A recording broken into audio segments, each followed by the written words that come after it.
নমস্কার বন্ধুরা, পঞ্চব্যঞ্জন হেসেলে সবাইকে স্বাগত একটা নতুন রেসিপিতে আর একটা নতুন পর্বে। আজ করছি কড়াইশুঁটির কচুরি। তো এখানে দেখুন কড়াইশুঁটিগুলোকে সুন্দরভাবে বেছে নিয়েছি।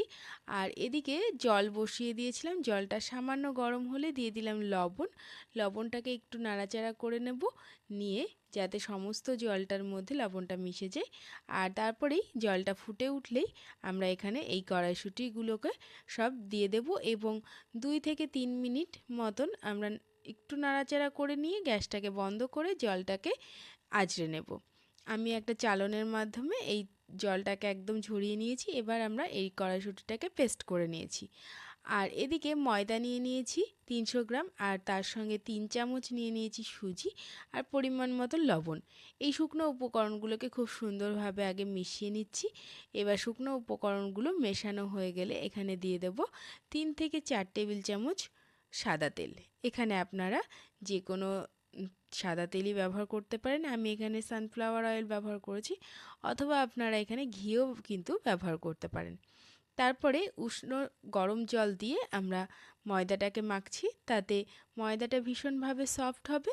এবং যেহেতু সুজি দেওয়া হয়েছে, ময়দাটাকে কিন্তু বেশ একটু নরম করেই কিন্তু মাখতে হবে, কারণ যখন আমরা ময়দাটাকে খানিকক্ষণের জন্য রেস্টে রাখবো তখন কিন্তু ময়দাটা একদম ঠিকঠাক জায়গায় চলে আসবে।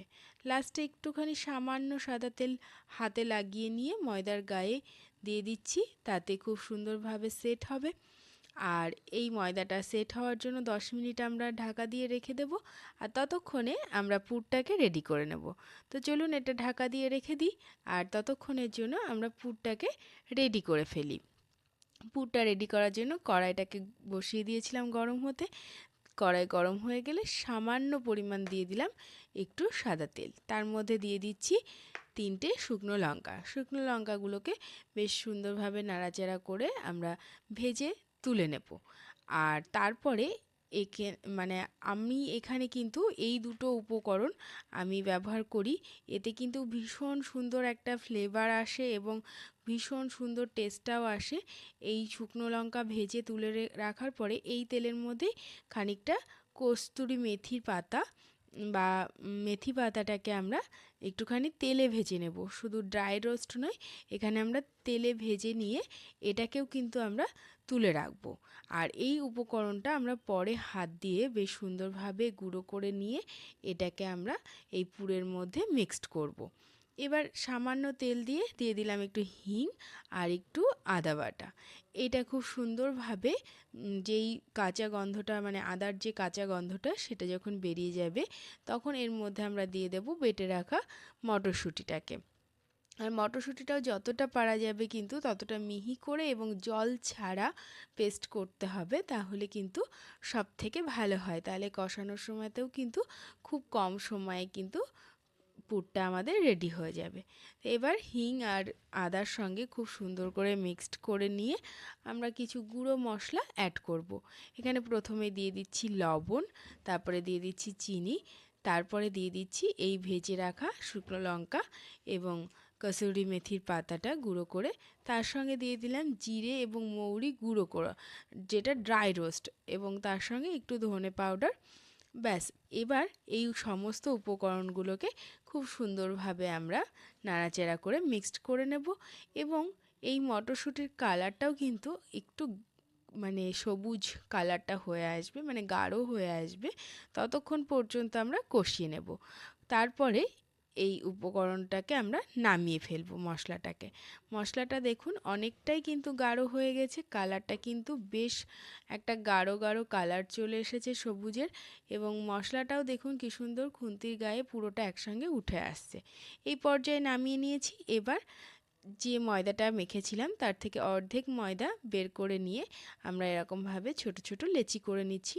তবে লুচির থেকে সামান্য বড় হবে, কারণ এর ভেতরে যেহেতু পুর ভরা হবে, সেহেতু একটু সামান্য করে বেশি বড় করতে হবে, তাহলেই কিন্তু সাইজটা খুব সুন্দর হবে। এবার এই লেচিগুলোকে গোল করে নিয়ে এরকম হাতে দুটো আঙুলের মাধ্যমে একটা বাটির মতন তৈরি করে নিতে হবে, আর তার মধ্যে পুর ভরতে হবে। পুরটা মোটামুটি লেচির অর্ধেক বা অর্ধেকের বেশি, অর্ধেকের থেকে কম দেবেন না, তাহলে কিন্তু ভেতরে পুরটার পরিমাণ অনেক কমে যাবে। তারপরে সামান্য তেল লাগিয়ে লাগিয়ে আমরা এই লেচিগুলোকে সেট করে রাখছি, তারপরে আমরা বেলবো। তো আরেকটাও আপনাদেরকে দেখিয়ে দিচ্ছি। দেখুন, এইভাবে বাটিটাকে তৈরি করে নিয়ে মাঝখানে পুরটাকে দিয়ে চারপাশ থেকে মুখটাকে আটকে দিয়ে তেল মাখিয়ে রেখে দেব। তো এইভাবে সবগুলো করা হয়ে গেছে। এবার লুচিগুলোকে বেলে নিচ্ছি। আর বেলার সময় কিন্তু খুব বেশি চাপ দেবেন না, তাতে কিন্তু পুরটা বেরিয়ে যেতে পারে। যার জন্যই কিন্তু ময়দাটাকে নরম করে মাখা হয়েছে, সফট করে, যাতে খুব বেশি চাপ দিতে না হয়। চাপ দিতে গেলে কিন্তু পুরটা অনেক সময় বেরিয়ে যেতে পারে। যেহেতু আমরা কিন্তু এখানে পুরটা বেশি পরিমাণে ব্যবহার করেছি, সেটা আপনারা বেলার সময়তেও দেখতে পাচ্ছেন যে কতটা সবুজ হয়ে আছে। এবার তেলটা গরম হয়ে গেছিলো, এদিকে ভাজতে শুরু করে দিয়েছি। দেখুন কতটা সুন্দর একদম গোল গোল হয়ে ফুলে উঠছে, আর ভেতরটা কিন্তু দেখেই বুঝতে পারছেন কতটা সবুজ রং, তাতেই বুঝতে পারছেন ভেতরে কিন্তু পুরটা কতটা পরিমাণে রয়েছে। তো এইভাবেই কিন্তু আমরা পরপর ভাজতে থাকবো। আর ভাজতে ভাজতে আপনাদের কাছে একটা অনুরোধ জানিয়ে রাখি যে যদি রেসিপিটা ভালো লেগে থাকে অবশ্যই একটা লাইক, শেয়ার, কমেন্ট করতে ভুলবেন না। আর যারা নতুন এসেছেন আমার চ্যানেলে, এখনও সাবস্ক্রাইব করেননি, তারা পঞ্চব্যঞ্জন হেসেলটাকে সাবস্ক্রাইব করে পাশে থাকবেন। আর পাশে থাকা বেল আইকনটি প্রেস করতে ভুলবেন না, তাহলে যে কোনো আমার আপলোড ভিডিও কিন্তু সবথেকে আগে আপনাদের কাছে পৌঁছে যাবে। তো দেখুন এইভাবে কথা বলতে বলতে কিন্তু আমার বেশ কতগুলো ভাজা কিন্তু হয়ে গেছে, এবং দেখুন প্রত্যেকটাই কিন্তু দেখেই বুঝতে পারছেন কতটা সবুজ রং। মানে পুরটা কিন্তু একেবারে ভরপুর কিন্তু পুর কিন্তু রয়েছে, আর প্রত্যেকটাই কিন্তু খুব সুন্দরভাবে ফুলছে।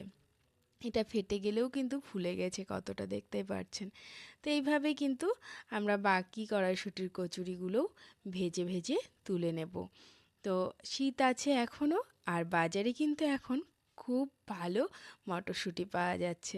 তো তাড়াতাড়ি তৈরি করে ফেলুন আপনারাও ঘরে এই রকম একদম সুন্দর ফুলকো ফুলকো মটরশুঁটির কচুরি বা কড়াইশুঁটির কচুরি। তো আজকের মতন এই পর্যন্তই। শুভ